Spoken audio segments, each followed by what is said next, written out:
వేశాను.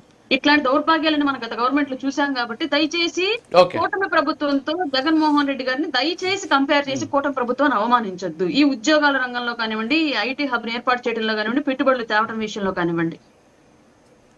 Sir sir 1 minute sir. Okay, ఏంటి శేఖర్ రెడ్డి గారు చెప్పండి. 1 మినిట్. రాయపాటి అరుణ గారికి నేను మాట చెబుతున్నాను సార్. దయచేసి రాయపాటి అరుణ గారు చాలా ధైర్యంగా మా జగన్మోహన్ రెడ్డి గారిని కానీ లేకపోతే అమర్నాథ్ గారిని కానీ చర్చకు రమ్మంది. సో వాళ్ళతో చర్చించే స్థాయి మీద కాదు కానమ్మా. గుడివాడ అమర్నాథ్ గారు వస్తారు, పవన్ కళ్యాణ్ గారిని రమ్మనండి.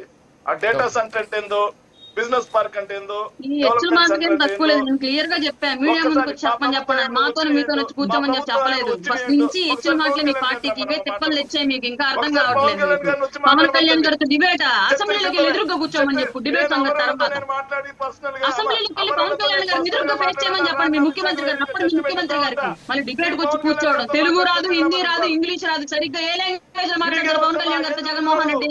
ఏ లాంగ్వేజ్ వచ్చేసి జగన్మోహన్ రెడ్డి పవన్ కళ్యాణ్ గారితో కంపేర్ చేసి మాట్లాడడానికి? ఈ ఇచ్చమాటలు తగ్గించుకోవాలి. మన స్థాయికి తగ్గట్టు మనం మాట్లాడాలి. ఏ మాట్లాడినా సరే నాతో జగన్మోహన్ రెడ్డి కూర్చోమని నేను మాట్లాడలా, మీతో పవన్ కళ్యాణ్ కూర్చోడానికి. ఏ లాంగ్వేజ్ రాదు, తెలుగు రాదు, హిందీ రాదు, ఇంగ్లీష్ రాదు, ఏ లాంగ్వేజ్ డిబేట్ కూర్చుంటాడు జగన్మోహన్ రెడ్డి పవన్ కళ్యాణ్ గారితో? ఆయన అనగ్రంగా 8 భాషలు మాట్లాడతాడు. ఏ భాష వచ్చి మీకు? కరెక్ట్ గా మాట్లాడితే కరెక్ట్ గా ఉంటుంది ప్రజలు చూడడానికి. ఈ ఎచ్చల మాటలకి 150 శేఖర్ రెడ్డి గారు కొంచెం అసలు డేటా సెంటర్ అంటే ఏంది, డెవలప్మెంట్ సెంటర్ అంటే ఏందో తేడా తెలియదు. ఆర్టిఫిషియల్ ఇంటెలిజెన్స్ కి సైబర్ సెక్యూరిటీకి తేడా లేదు. ఆడ కూర్చొని మాజీ మంత్రి గారి గురించి మాట్లాడతారు. సరే సరే సరే, ఇప్పుడు తెలియకుండానే గూగుల్లో వచ్చేస్తుంది ఆంధ్రప్రదేశ్. ఓకే, గూగుల్ లోకి వెళ్ళి ఎత్తుక్కోండి. నీకు తెలియకపోతే అందరికీ తెలుసు. అబ్జెక్షన్ గూగుల్ డౌన్లోడ్ చేసుకుని చేసుకోండి. మీ నాయకుల్లో 10వ తరగతి పాసా? ఓకే ఓకే అండి. MBA political science, MA economics, అది మా స్థాయి. చదువుకొని వస్తే తెలుస్తుంది సార్. ఒక మాట వెళ్ళాలి, మీరు ఆపారు సార్. దయచేసి ఆగండి, దయచేసి. ఇంతకుముందు మీరు